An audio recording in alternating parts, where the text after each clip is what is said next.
Isang team mula Pilipinas ang inarkila ni Jeffrey Epstein para burahin ang kanyang madilim na nakaraan sa internet, ayon sa mga dokumento mula sa US Department of Justice.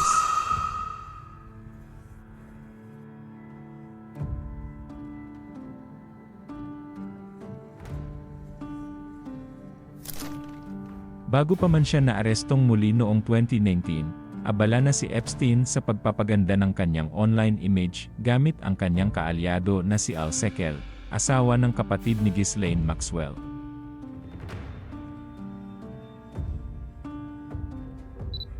Layunin ng operasyon na itago ang mga negatibong artikulo at palitan ito ng positibong impormasyon tungkol kay Epstein.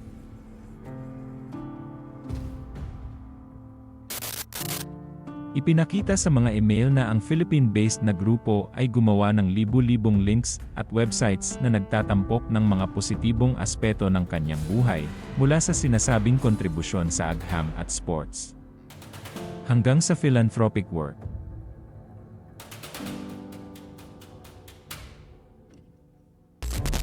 Ang Wikipedia ang naging pangunahing target, kung saan sinigurado nilang lumabas ang mga positibong detalye, habang ang mga negatibong artikulo ay itinulak pababa sa search results. Ginamit ng team ang lumang taktika sa search engine optimization. Mas marami ang positibong links, mas tataas sa Google, at mas lulubog ang mga critical na artikulo.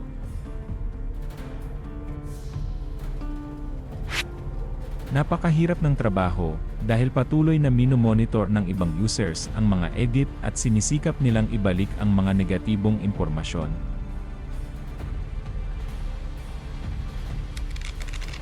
Humingi pa ang team ng dagdag na pondo na umaabot sa 450,000 hanggang 900,000 pesos kada buwan noong 2010 para mapanatili ang campaign.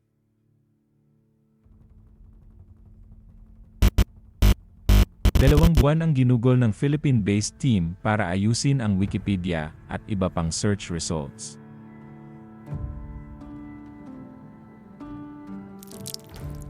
Kahit pansamantalang naalis ang ilang negatibong link, hindi tuluyang nawala ang kritisismo.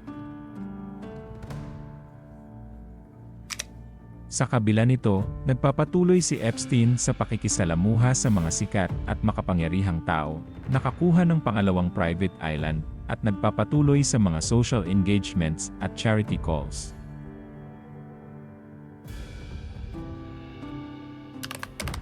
Ang mga dokumento ay malinaw na nagpapakita kung paano sistematiko at planado ang approach ni Epstein para kontrolin ang kanyang imahe sa internet.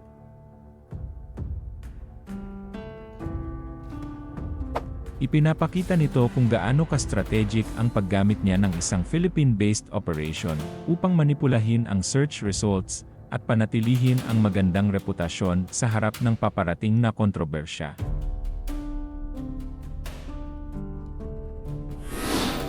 Isang paalala na sa digital age, ang reputasyon ay pwede ring manipulahin. Kahit gaano kadilim ang nakaraan, may paraan upang subukan itong itago.